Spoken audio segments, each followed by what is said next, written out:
Daniel 6, de 1 a 5. Pareceu bem a Dario constituir sobre o reino a 120 sátrapas que estivessem por todo o reino, e sobre eles 3 presidentes, dos quais Daniel era um, aos quais estes sátrapas dessem conta para que o rei não sofresse dano. Então mesmo Daniel se distinguiu destes presidentes e sátrapas, porque nele havia um espírito excelente, e o rei pensava em estabelecê-lo sobre todo o reino.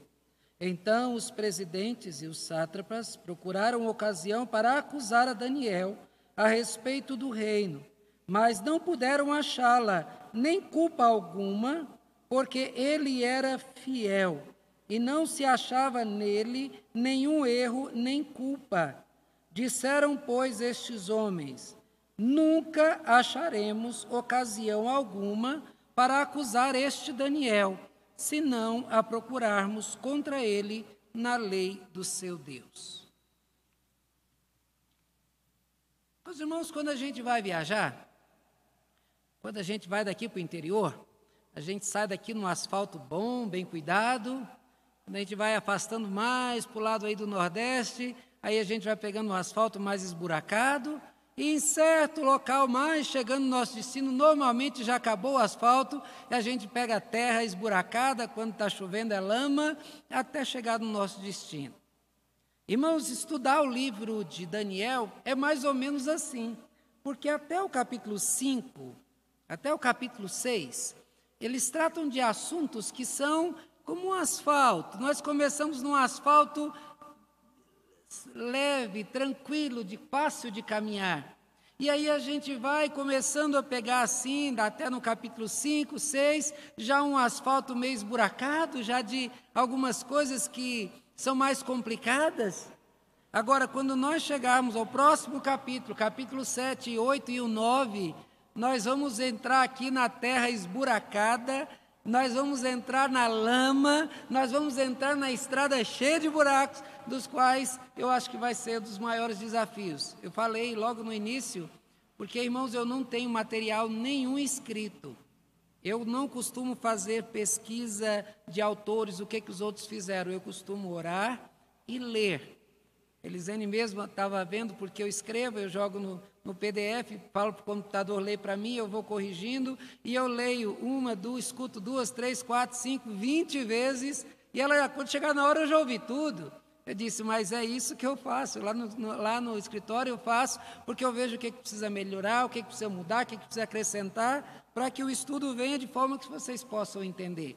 Então, quando a gente chega... Eu estou aqui no último pedacinho de asfalto, que é o capítulo 6, onde nós vamos estudar. É a última pontinha de asfalto. Saindo daqui, a gente vai pegar o pedregulho, a estrada de chão. Mas hoje nós vamos falar de uma coisa que é gostosa, algo que é importante para nós, algo que nós precisamos ser, fiel ou íntegro. Vamos ver um pouquinho mais. Olha, íntegro, é aquela pessoa que é inteiro, que está completa, que não falta nada, que não precisa acrescentar nada, que não precisa tirar nada. Ou seja, íntegro é uma pessoa completa do jeito que ela está. Uma pessoa íntegra é assim, ela não precisa de que se acrescente nada a ela, e não haverá nada que alguém poderá cobrar, culpar ou acusar, pois a pessoa é que precisa... íntegro, a pessoa que precisa estar fazendo aquilo que ela tem que fazer. É a pessoa que sabe o que deve fazer e faz aquilo que faz. Ela é o que é. Ela não é o que os outros querem que ela seja. Ela é completa. Poucas pessoas são íntegras. Poucas pessoas são íntegras. Talvez essa afirmação possa soar estranha.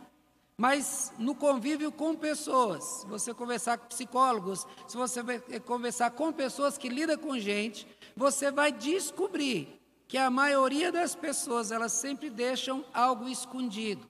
A imagem dela que aparece é uma, mas a imagem que ela é de fato, o oculto, a mente, o profundo dela é algo totalmente estranho. Falta ser quem realmente são. pois a cada momento eles se adequam ao que os outros querem que sejam, fazem o que os outros querem que façam, elas nunca são o que deveriam ser, nunca se mostram como realmente são. A pessoa íntegra é alguém de valor, é como o diamante, o valor dele não está só na beleza, mas na sua consistência. Ele não tem variação, ele não pode ser mudado. Ele vale por aquilo que ele é. O ouro você derrete, você faz uma outra coisa com ele, faz um anel, faz o que você quiser com ele. O diamante não. Ele vale o que é.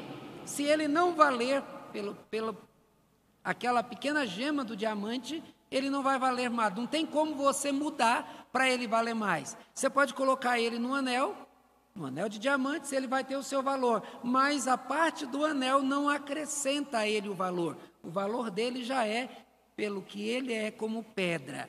A pessoa íntegra é alguém de valor. O seu valor está naquilo que ela é, não só naquilo que ela faz. Ela obtém o respeito das pessoas por ela ser confiável. As pessoas precisam de gente que lhes provoque confiança. É preciso confiar nas pessoas. E o íntegro, ele conquista a confiança de quem o observa, pois ele é estável, ele é seguro. Vamos lembrar no finalzinho do capítulo anterior, o rei Belsazzar viu Deus escrever o veredicto a seu respeito na parede. O juiz, ele decidiu destituir Belsazzar do trono porque ele foi irreverente, e ele mandou trazer os instrumentos, os utensílios da casa do Senhor, e usou para pessoal na sua farra, na sua bebedeira, e Deus então retirou dele o trono e colocou outro no lugar dele. Naquela mesma noite ele foi morto.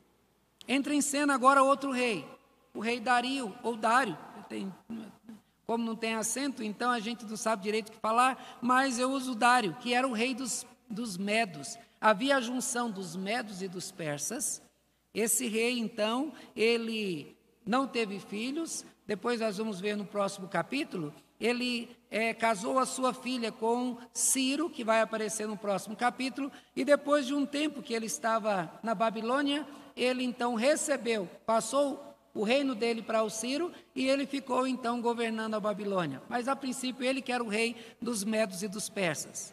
Na tomada da Babilônia, Dario se apossou então do trono, ele agora era o novo rei, e para governar ele organizou o seu reino. Ele constituiu 120 sátrapas. Sátrapas era como se fossem governadores de regiões. Acima deles, o rei colocou 3 presidentes. E aí o seguinte, os sátrapas são 120 dividido por 4, 40 sátrapas respondiam a cada presidente, e eles então decidiam, e esses presidentes se reportavam diretamente ao rei. Dessa maneira o rei podia viver tranquilo, sem ficar preocupando com questões do seu reino. Então, desses 3 presidentes, que eram os mais alto escalão, o mais alto escalão ali do governo, ele colocou Daniel. Lembra que Dario disse que ele estaria à frente do seu governo? Só que ele morreu naquela mesma noite. Só que ao chegar Dario, e com certeza ficou sabendo de tudo que acontecia ali, sabendo que Daniel, tudo que Daniel fez, como Daniel era, e Daniel já vinha à frente do reino desde de Nabucodonosor, ele então coloca Daniel. Por quê? Porque nele havia um espírito excelente. Ele era cheio do Espírito Santo, ele era uma pessoa confiável e querendo melhorar o seu reino. Observando então a vida de Daniel, o rei falou: esse cabra é bom, eu quero colocar ele acima de todos, como se ele fosse assim, uma espécie de primeiro-ministro. O que aconteceu? Os outros ficaram com ciúme. Mas o que esse cara está acima da gente? Esse cara agora ficou igual a gente aqui, como entre os 3 presidentes, agora o rei quer colocar ele acima da gente, porque a gente precisa derrubar esse cara. Nós não vamos deixar uma pessoa acima de nós. E aí então, eles falaram: vamos tentar destruir a vida desse homem.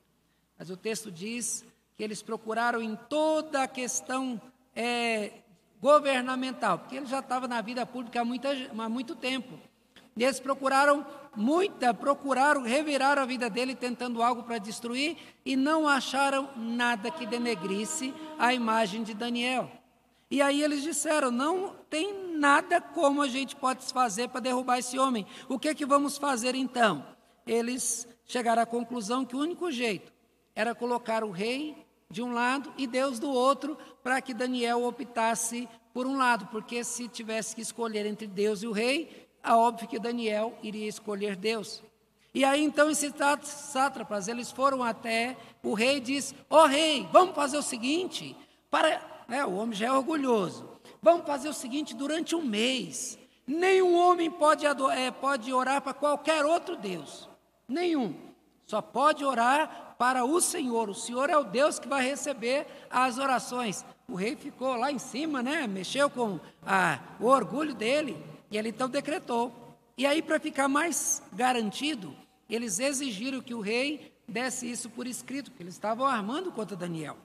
Daniel, não dando importância àquele edito do rei, como de costume, ele então foi lá para sua casa, com as janelas abertas, e de frente então para Jerusalém, ele vai lá, virado para o rumo de Jerusalém, ele ora 3 vezes por dia. Claro que os homens, eles fizeram isso para armar contra Daniel, eles foram até Daniel e pegaram Daniel no crime, com a boca na botija, cometendo o grande crime de orar a Deus, porque esse era o único crime que eles poderiam acusar Daniel. Levaram até Dario, e Dario ele ficou grandemente comovido com aquela situação. O texto diz que ele não comeu, ele não bebeu, ele fez jejum, procurando então encontrar uma saída para não matar Daniel. Só que eles chegaram e disseram: olha, você não pode, o senhor não pode voltar atrás, segundo a lei dos medos e dos persas, a palavra do rei não pode voltar atrás. E ele tinha escrito, ele então mandou prender Daniel, e na hora que ele colocou Daniel ali na cova dos leões, ele disse: o teu Deus, a quem tu continuamente serves, que ele te livre. E o rei foi para casa. E o rei não dormiu à noite, ele não comeu, ele não aceitou que ninguém fizesse festa, que trouxesse música. E depois de uma noite sem dormir e sem comer, nos primeiros raios de sol, estava lá o rei, junto de um servo, ali na boca da caverna dos leões, e ele então diz: Daniel, servo do Deus vivo, dar-se-ia o caso que o teu Deus, a quem tu continuamente serves, tenha podido te livrar dos leões? E lá de dentro Daniel, sim. Daniel estava lá, vivo, tranquilo. Os leões estavam andando à sua volta como animais domésticos. O rei deu ordem então que tirasse imediatamente a Daniel. E aí jogaram aqueles homens que tramaram contra o próprio rei, porque eles fizeram isso não só contra Daniel, contra o próprio rei, e eles jogaram os homens. E o texto diz que antes desses homens, junto com suas esposas e filhos, antes deles chegarem ao fundo da caverna, os leões já tinham estraçalhado eles. Dito isso, diante disso, Dário decretou a grandeza de Deus, do Deus de Daniel, e diz que o Deus de Daniel era o Deus que protege, é o Deus que cuida, e que todos deveriam temer e tremer diante dele. E o texto termina dizendo que Daniel se tornou ainda mais próspero com a troca de reis, ele permaneceu no reinado até o reinado de Ciro. A gente vai ver lá na frente a importância desse Ciro para a história de Israel. Essa é a história de um homem jogado numa cova cheia de leões. Mostra o poder de Deus em controlar as feras, para que não fizesse nenhum mal a ele. Nela nós aprendemos que não importa o que possa ser armado contra nós, não importa o poder que venha contra nós, se isso vem de algo natural, se algo espiritual, se animais silvestres, não importa. Deus ele tem poder de controlar todas as situações. Porém, não é sobre leões dominados por Deus que nós vamos estudar nessa noite. Isso é de tremenda importância, diante principalmente do que nós estamos vivendo com essa pandemia. Mas nós vamos estudar hoje a respeito da vida íntegra de Daniel, que eu acho que tem uma lição importante para que nós aprendamos, para que nós vivamos. Devemos aprender então com Daniel, para que Deus ele seja glorificado em nossa vida, como fora glorificado da vida de Daniel. Que a nossa vida, sendo observada por quem quer que seja, a pessoa possa louvar a Deus pelo jeito que nós vivemos. Nós vamos estudar hoje a respeito da integridade do servo que glorifica ao seu Senhor. O servo é íntegro, servo é correto, e o seu Senhor, a quem ele serve, é glorificado pela sua vida. Em primeiro lugar, nós veremos versículo 3. Você pode ler, por favor, Rodrigo? Bem alto.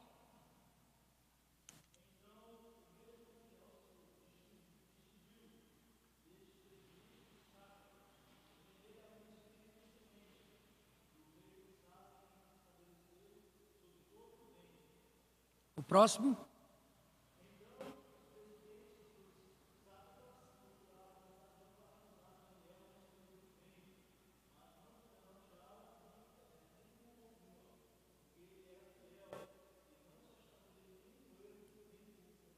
Pensou que declaração? Será que se falasse de mim ou de você, falar isso? Que eles procuraram em tudo e não acharam nenhuma culpa, nada de acusar Daniel, ele era um homem íntegro. É como se fossem os governadores que eu acabei de dizer. Ele constituiu 120 sátrapas. É como no Brasil se dividisse o governo assim, 120 governadores para o Brasil inteiro, e eles então respondiam aos presidentes, e o presidente falaria então com o rei. Tá? Esse foi o sistema estabelecido lá. Veja, irmãos, a primeira afirmação nossa é que a tua integridade, ela vai atrair a atenção das pessoas para você. Quer chamar a atenção? Pendura uma melancia cortada ao meio no pescoço e todo mundo vai olhar para você. Tem gente que fala assim, tudo vale para chamar a atenção? Parece que para chamar a atenção é melhor se vestir de amarelo berrante, ou vermelho berrante, ou amarelo sol fulgurante, ou quanto mais idiota você for, mais as pessoas vão olhar para você. As pessoas querem os seus 15 minutos de fama e para isso fazem qualquer coisa. Esse texto vai mostrar que se você quer chamar a atenção do teu patrão, das pessoas que realmente importam, você tem que ser íntegro. E sendo íntegro, você vai chamar a atenção de todo mundo. Uma vida pode ser correta em todos os detalhes, mas quando uma pessoa erra, as pessoas só veem o quê? Só veem o erro. Você veste, Carla, você veste aquele vestido branco, belíssimo, de seda, brilhante, aí de repente passa um passarinho voando e solta no seu vestido, o que as pessoas vão ver? Vão ver lá a titica do passarinho na sua roupa. Por quê? Porque a mancha, ela mostra mais do que a vida correta. Se a gente tropeça, a gente traz mancha para a nossa vida. Eu gostaria de dar uma nova perspectiva para atrair a atenção das pessoas. A pessoa íntegra, ela chama a atenção de todos. Não por causa de um erro, mas por sua vida e as suas atitudes corretas. A atenção dos outros não se resumirá a um momento, a um ato, mas será permanente. O íntegro se tornará uma pessoa inesquecível. Se você é uma pessoa íntegra, as pessoas te conhecendo, os teus vizinhos, daqui a anos vão dizer, aquela dona Débora, eu conhecia a Débora, olha, mas uma pessoa, a fama, a boa fama, ela fica registrada na mente, a má fama também, infelizmente, mas de maneira especial, o íntegro se torna inesquecível. Observe o que aconteceu com Daniel. Ele não se corrompia com poder, nem com dinheiro, nem com prazer, nem com diversão. Ele era íntegro em todos os assuntos, em todos os momentos. Ele não tinha variação por causa de situações, como aconteceu com Saul, que Deus mandou ele fazer uma coisa, ele fez diferente, mas o povo quis assim. Não, Daniel, ele não tinha essa ética de situação. Ele continuava sendo o que sempre tinha sido, íntegro, inteiro. Por causa da sua integridade, os políticos o observavam. Olha aí, se tem uma pessoa correta, o pessoal vai observar. Eles eram desonestos. Eles gostavam de fazer tudo as suas falcatruas lá, mas no meio deles tinha alguém que era correto, era honesto, era íntegro. Eles sabiam que Daniel era uma grande ameaça. Por que Daniel era grande ameaça? Poderia denunciá-los? Não. Ele poderia fazer a coisa certa. Veja, irmãos, que ele era um concorrente inalcançável. Ele tinha algo que faltava para os outros. Os outros eram homens pela metade, bajuladores, puxa-sacos, que faziam tudo para conquistar a atenção dos superiores. E Daniel não fazia nada disso. Só era o que ele deveria ser. E isso, então, atraía a atenção dos políticos. O rei observava. Imagina. o homem mais poderoso, que era cercado por pessoas interessantes, homens, mulheres, ricos, pobres, pretos, brancos, gente que, como pavão, abriam as suas penas reluzentes para chamar a atenção, e mesmo com todo esse esforço dos outros, era Daniel, sem nenhum brilho artificial, apenas sendo íntegro, é que chamava a atenção do rei. O rei observou quem Daniel era, não o que ele poderia parecer. Ele viu na integridade de Daniel a sua melhor qualidade. Aquilo que era o mais importante para o seu reino era a qualidade de Daniel, a sua integridade. A nossa afirmação é que a tua integridade vai atrair a atenção de todos. Muitos vão desejar o teu bem, por ser íntegro, vão querer estar do seu lado, vão querer te fazer o bem, e você vai ser beneficiado porque você fez a coisa certa. Só que do outro lado também, muitos farão mal a ti porque você é íntegro. Por isso você será perseguido, maltratado, você vai sofrer muito também. Sabe que a integridade é a melhor forma positiva de atrair a atenção das pessoas. Quer chamar a atenção? Então seja íntegro. Segundo lugar, nós veremos que a integridade te fará inculpável. Versículos 5 e 6, ele vai mostrar isso, que procuraram culpa em Daniel e não acharam culpa nenhuma. Irmãos, prestem atenção a respeito do que é culpa. Culpa é um dos gigantes que destrói a alma humana. Muitas pessoas, depois de caírem num processo de culpa, de degradação, ele afasta de maneira total do convívio com todos, ele se afasta da convívio do patrão, de seus colegas da igreja, ele vai se afastando para a escuridão até a sua perdição total. A culpa é um gigante destruidor, ela é um sentimento que nós nutrimos e que nos destrói depois de nos conscientizarmos de alguma falha que nós cometemos.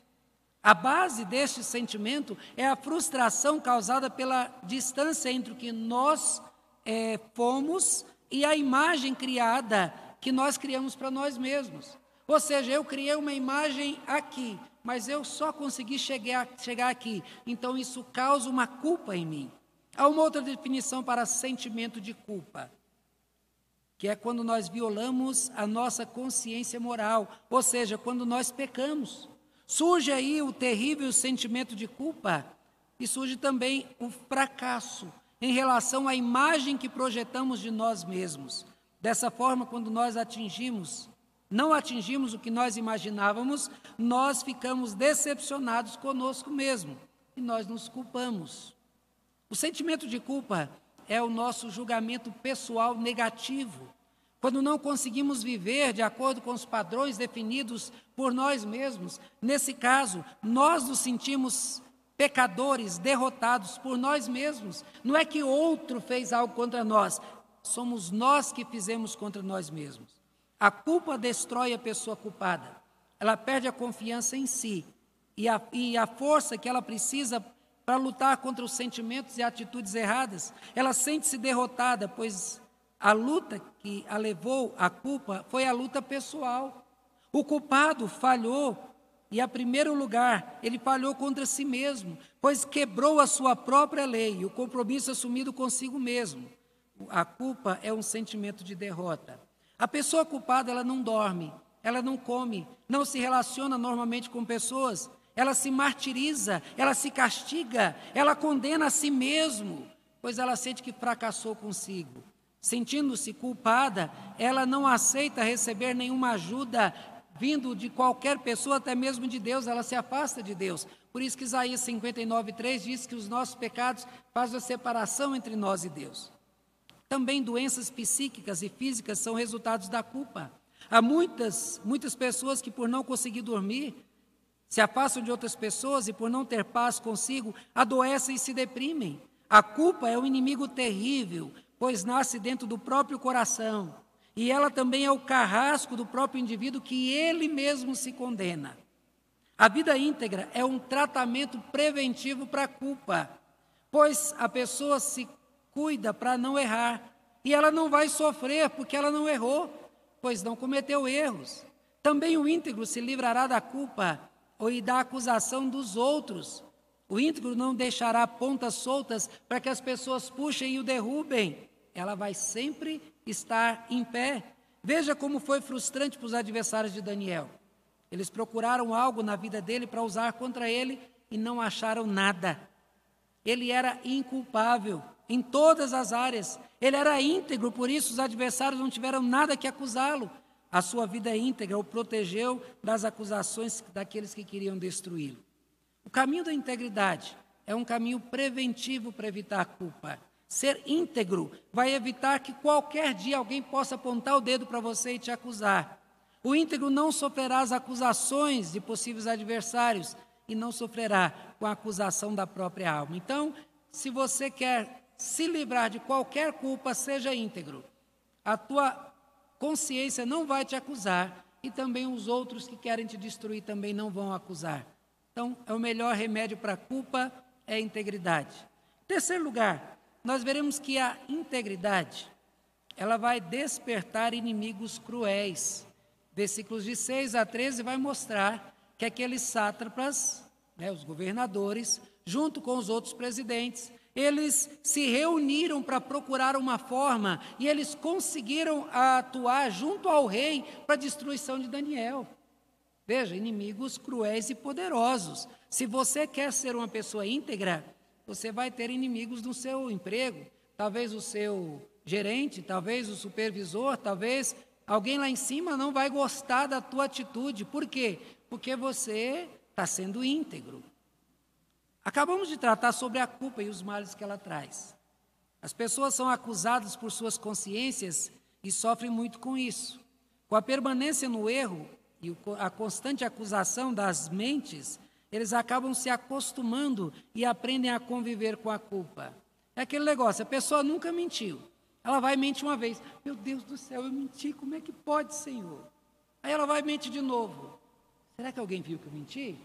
Da terceira vez ela mente abertamente e não se culpa. Então, quando isso acontece, tem um agravante. Tem um agravante que lá tem o Vinícius, que não é mentiroso. E o Vinícius falando sempre a verdade, sabe o que vai dizer, Vinícius? Você vai dizer que eu sou mentiroso. Eu que menti, que eu escondi, primeiro fiquei com medo, depois aquela situação, me acostumei com a mentira, mas lá tem um Vinícius que só fala a verdade. E ele é íntegro. E aí a presença dele é uma ofensa constante, porque a presença dele falando a verdade, ele vai estar sempre dizendo para mim, você é mentiroso. É isso que acontece com o honesto do meio do desonesto. Quando ele faz tudo direitinho, os outros, tá vendo aí, ó, esse cara é muito chato, ele faz tudo direito. E aí as pessoas vão lutar contra ele. Ele faz o culpado se lembrar que o culpado é falho, que ele foi derrotado por si mesmo naquilo que ele tinha dito que não faria e fez. Para o falho, é como se o íntegro acusasse dia a dia, você falhou, você não conseguiu. Desse modo, levando em consideração que há mais falhos do que íntegros, os falhos se unirão contra os íntegros e tentarão destruí-los, afastá-los, derrubá-los. Com a sua presença, não vai, tirando eles da sua presença, ele não vai continuar com a sua acusação. Para eles parece mais fácil afastar o íntegro, tirar de perto do que tirar o erro. Sem um referencial positivo, o negativo deixa de ser tão feio e tão prejudicial. Se não tem ninguém fazendo a coisa certa, todo mundo faz errado, então ninguém se preocupa mais em fazer a coisa errada. Vamos imaginar, se por um acaso o sábio jogar o papel aqui no chão, talvez alguém olhe e diz, que menino mal educado, jogou o papel no chão, não é assim? Mas se você estiver numa rua cheia de lixo e o sábio jogar o papel no chão, o que você vai dizer? Você não vai dizer nada, já está tudo sujo. Eu trouxe como exemplo aqui uma comunidade de gente bem feia e aleijada. O feio, olhando para o outro feio, ele vai achar o outro feio? Ele também é feio, basta ele olhar para o espelho. Então, um aleijado passa e vê o outro mancando, o outro lá com o seu defeito físico, com o seu problema físico. Então, com a constante convívio com a pessoa feia, ele vai acostumar com a feiura. É igual gente que trabalha em emprego que fica mal cheiroso, gente que mexe com lixo, por exemplo. O lixo é mal cheiroso. Quando a pessoa chega lá, ela vomita no primeiro dia, ela passa mal, segundo dia é ruim, depois ela vai acostumando, daqui a pouco ela nem que esse pessoal que trabalha no carro de lixo aí. Mas quando ele sai de lá e vê uma pessoa limpinha e cheirosa, aí que ele olha para ele, sujo e mal cheiroso, ele vai dizer, eu estou sujo. Então veja lá, naquela comunidade de gente feia e aleijada, chega uma pessoa bonita e sem nenhum defeito. Eles vão olhar para o cabelo daquela mulher, cabelo bem tratado, limpinho, arrumado. Daquele homem bem vestido, barba feita, barba arrumadinha, ele vai ver bem vestido, roupa cheirosa. Ele vai dizer, olha, ele não tem nenhum defeito, e eu tenho meu braço torto, minha perna torta, minha coluna torta. Eu sou igual aquele homenzinho torto lá daquela musiquinha, e eu estou... Por que eu vi que eu estou torto? Porque eu olhei o Rodrigo que é correto, que é certinho. E aí então, de repente eu estou lá e vejo a beleza. E eu vejo então o Levi, o homem bonito igual o Levi. Ah, é Levi. E aí eu olho para o Levi e diz, e eu sou tão feio. E o homem Levi, o homem tão bonito. Então veja, a beleza, ela traz à lume a feiura do outro. E é nisso que nós estamos falando. Sem a presença do perfeito, o aleijado não se sentiria mal por suas imperfeições físicas. Sem a presença do bonito, o feio não sentiria problema nenhum em ser feio. Imagine como seria um deputado federal que ocupasse a tribuna todo dia para falar dos males, das desonestidades e do caminho errado que muitas vezes aquela casa toma. O que você acha que os outros iam sentir? Todo dia a pessoa lá dizendo do caminho certo, que deveriam abrir mão das suas regalias, dos seus gastos. Com certeza ele seria taxado, abandonado, e fariam tudo o que pudessem para destruir. Isso aconteceu com Daniel. O rei Dario queria colocá-lo então como o primeiro-ministro acima de todos, e eles falaram, esse cara não pode ficar aí, a gente tem que derrubá-lo. Seria mais fácil derrubar Daniel do que se esforçar para fazer a coisa certa. Eles poderiam chegar para Daniel e falar assim, Daniel, ensina para a gente como ser tão bom quanto você é. Com certeza Daniel se sentiria honrado e passaria então uma lição de honestidade para eles, mas não, o que eles queriam era derrubar Daniel. Irmãos, a vida íntegra vai atrair inimigos, eles são cruéis, eles vão se unir contra você. Se você é o único íntegro no teu trabalho e tem 10 colegas, tenha certeza que aqueles 10 vão mirar você.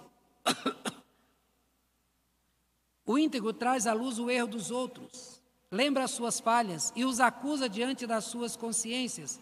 Saiba que se você deseja ser íntegro, muitos se levantarão contra você. Você incomodará aqueles que querem viver nas trevas. Mas aí a gente vai para a nossa quarta afirmação.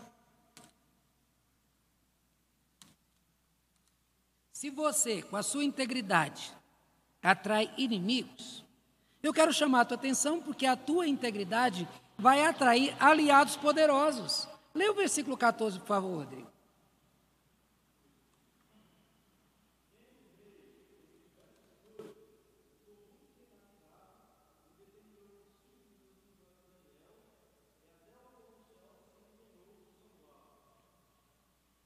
Quem foi o aliado que Daniel conseguiu? O rei, que era um aliado maior, mais poderoso. Eu acabei de afirmar que a vida íntegra despertará a inimizade de muitos, pessoas más e cruéis. Neste caso, o melhor pareceria se deixar levar ou deixar de ser íntegro para assim evitar adversários. A vida íntegra de José do Egito o levou para a cadeia. Por que ele foi? Porque ele não se deitou lá com a mulher. Talvez alguém observasse, não, mas José era um menino de 17 anos, um rapaz novo. Seria mais fácil ele se deitar com aquela mulher. Era comum mesmo, marido trair naquela época, não havia essa questão essa preocupação assim, que há com a questão de fidelidade. Seria melhor. Acontece que a preocupação de José do Egito foi se manter inculpável diante de Deus e diante da sua própria consciência. Ele poderia evitar a cadeia, mas ele teria que conviver com a acusação da sua própria mente. Na cadeia, motivado por sua vida íntegra, José se tornou aliado do responsável da cadeia, e José do Egito passou a ser o responsável pelos presos. Ele se tornou aliado do copeiro do rei e do padeiro do rei, e depois foram esses que falaram dele lá para o faraó. Posteriormente, ele se tornou aliado do homem mais poderoso da época, o próprio faraó. É isso que nós temos afirmado. A tua integridade vai atrair inimigos poderosos e aquelas pessoas que mais importam, as pessoas que mais investirão na tua vida. A vida errada vai atrair bandido para você, mas a vida certa vai atrair pessoas poderosas. Pessoas de poder precisam de aliados confiáveis. E eles, observando a tua integridade, vão se aliar a você. Eles vão querer você do lado deles. O Jairo trabalha com oficina. Aí, de repente, se o Jairo fosse uma pessoa desonesta, que pega a peça do carro e troca a peça boa, coloca ruim, você levaria o carro lá? Levaria não? Eu também não. Mas o Jairo, como é honesto, e ele faz o trabalho dele correto, se você você conhece o trabalho dele, e um amigo está precisando de alguém para cuidar do carro dele, o que você faz? Vai lá, que o Jairo é um ótimo mecânico, que é honesto, não é isso? A honestidade atrai pessoas boas. É isso que nós temos afirmado aqui. A integridade vai atrair inimigos, sim, mas atrairá também aliados poderosos. Pessoas de poder precisam de aliados do seu lado, e elas vão querer você. Como íntegro, você será uma pessoa desejável. As pessoas que realmente importam, elas vão querer estar perto de você, te defenderão quando necessário e terão prazer de mostrar que você está do lado dela.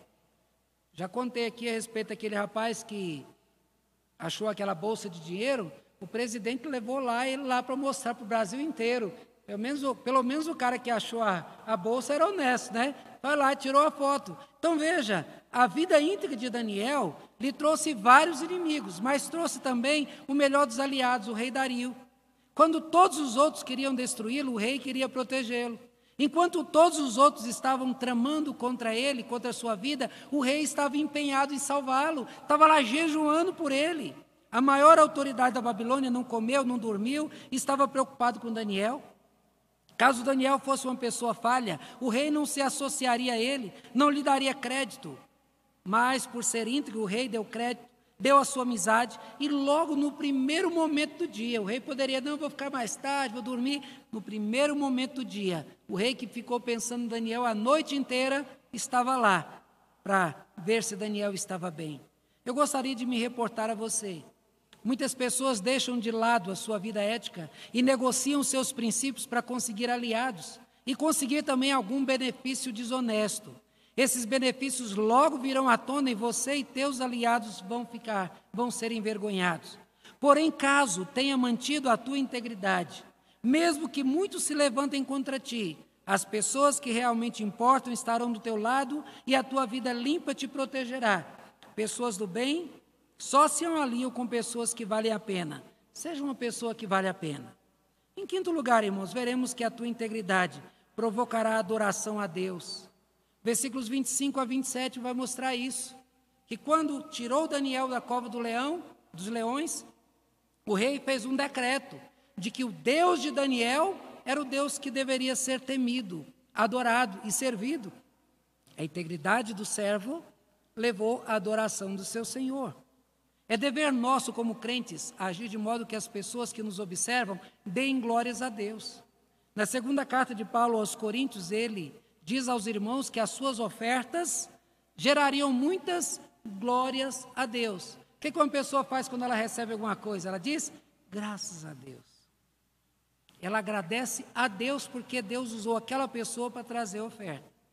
Paulo usou essa glorificação a Deus para estimular as pessoas a doarem, para levar a doação, então, para as pessoas, nessa doação, as pessoas receberiam, e quando recebessem, elas adorariam a Deus. Paulo diz, doem para que aquilo que você fizer vai, então, glorificar o nome de Deus. Essa também deve ser a nossa motivação. No nosso catecismo diz que o fim principal do homem é glorificar a Deus e ter prazer nele, ou seja, gozá-lo para sempre. Essa é a razão da nossa existência.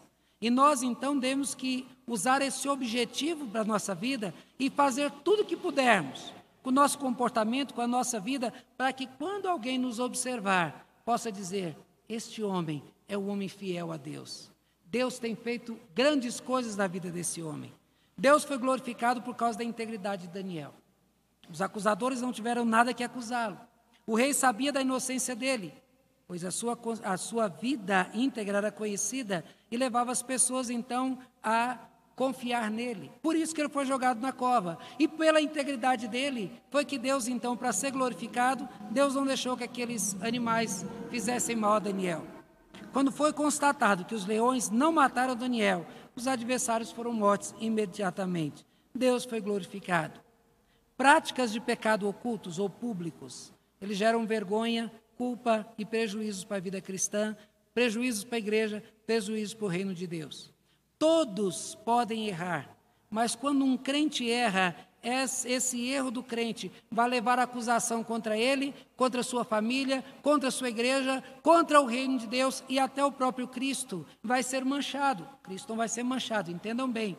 Mas quando se falar de um crente, vai ligar essa sujeira dele à sua fé. Porém, os acertos da vida íntegra do crente vai provocar a glorificação a Deus.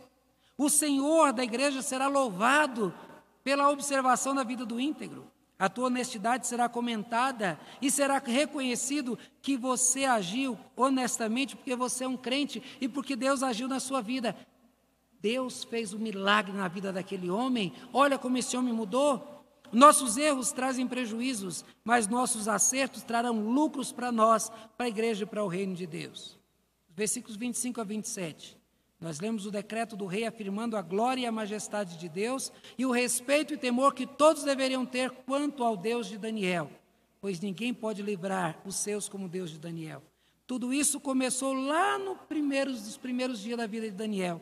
Não foi só um ato, só um acontecimento. Quando ele foi trazido para a Babilônia, ele foi íntegro. Passou-se os anos, ele continuou íntegro. Isso tudo foi resultado de uma vida com Deus. A vida do servo de Deus aponta para o Senhor da sua vida.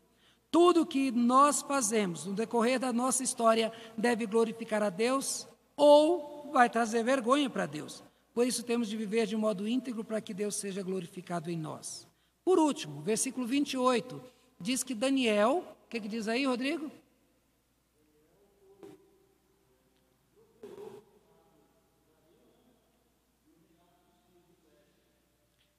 Em sexto lugar, nós vamos ver que a tua integridade te trará a verdadeira prosperidade. O que é ser próspero? É ter dinheiro no bolso? Aí o bolso fura e você fica sem dinheiro. Ter próspero é você ter mansões e carros. A Bíblia diz que a riqueza do rico não deixa dormir. Aí você, porque você tem muito dinheiro, e quando morre, você leva o que disso tudo? O que é a verdadeira prosperidade? A verdadeira prosperidade é o nome que você deixa. É muito interessante, irmãos, quando alguém fala assim, eu conheci o seu avô, mas o seu avô era um homem espetacular. Isso dá um orgulho para a gente, né? Olha, passou tanto tempo, já veio meu pai está velho, veio então, agora eu passei minha vida, alguém que conheceu meu avô, ainda conta da sua honestidade, da sua integridade. E isso é bom, essa é a verdadeira prosperidade. O que é ser próspero? Para muitos é ter dinheiro de sobra para desfilar as ruas com carros, morar em mansões, passear em barcos de luxo. No entanto, quando a pessoa morre, ela não leva nada disso, tudo isso fica para trás. Paulo desejou à igreja a prosperidade da alma, eu desejo que a tua alma seja próspera. O respeito que conquistamos por aquilo que somos e fazemos, isso é prosperidade. O reconhecimento público por nosso esforço de ser uma pessoa melhor. A publicação da nossa honestidade, mesmo em meio de tanta manifestação de desonestidade, isso é prosperidade. A nossa fidelidade sendo reconhecida por quem convive conosco, isso é prosperidade. Saber que Deus está satisfeito conosco, com aquilo que nós nos tornamos, isso é verdadeira prosperidade. Vimos no final do capítulo anterior que Daniel não queria receber presentes do rei Dario pelo trabalho lá de fazer, então, reconhecer, ler aquilo que estava escrito na parede. A sua motivação não eram bens terrenos, mas que Deus estivesse feliz com a sua vida. Essa prosperidade o fez prosseguir na vida pública até o final da sua vida. Lembre-se que Deus abençoou ricamente a vida de Salomão. E ainda diz que Deus ele abençoou Salomão, porque Salomão não pediu riqueza, não pediu a morte dos seus inimigos, ele pediu sabedoria. Deus diz, então eu vou te dar essas besteiras desse dinheiro, porque você já pediu aquilo que é mais valioso que a sabedoria. é a verdadeira prosperidade. Então veja, meus irmãos, Deus ele quer te fazer uma pessoa próspera. Mas se você lutar contra Deus, fica difícil. Se você fizer as coisas erradas, alguém vai descobrir e tudo aquilo que você construiu vai se destruir. Então procure ser uma pessoa próspera. Nós vimos aqui que a prosperidade de Daniel glorificou a Deus. Que as pessoas que observam vocês, no teu comportamento, em tudo que fazem, que eles possam olhar para você e glorificar a Deus, dizendo grandes coisas Deus fez na vida deste homem e dessa mulher, e assim que o nome de Deus seja glorificado. O servo íntegro, ele leva a adoração a Deus. Que nós possamos então, meus irmãos, sermos íntegros para que a nossa vida possa levar então a adoração a Deus. Amém?